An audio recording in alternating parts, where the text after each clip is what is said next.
Police भरती प्रक्रियेदरम्यान सांगलीच्या 23 वर्षीय तरुणाचा दुर्दैवी मृत्यू। छत्रपती संभाजीनगर शहरात पोलीस भरती प्रक्रिया सुरू असताना एक दुर्दैवी घटना घडली आहे।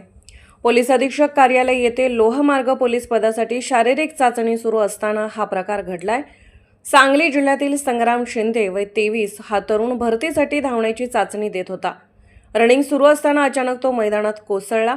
उपस्थित पोलीस कर्मचाऱ्यांनी तात्काळ त्याला उचलून घाटी रुग्णालय येथे दाखल केले, मात्र डॉक्टरांनी तपासून त्याला मृत घोषित केले। या घटनेमुळे भरती प्रक्रियेदरम्यान काही काळ गोंधळाचे वातावरण निर्माण झाले होते। दरम्यान मृत्यूचे नेमके कारण शवविच्छेदन अहवालानंतर स्पष्ट होणार असल्याची माहिती पोलिसांकडून देण्यात आली आहे।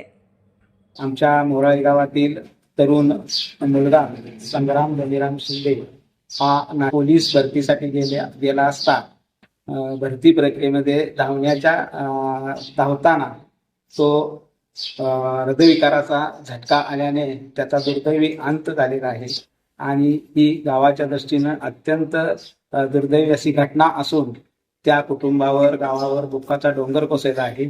आणि या मुलाची जिद्द होती की पोलीस प्रशासनात काम करून कुटुंबाला आधार देणं आणि सामाजिक सेवा करणं, यासाठी तो भरती प्रक्रियेमध्ये सामील झाला होता।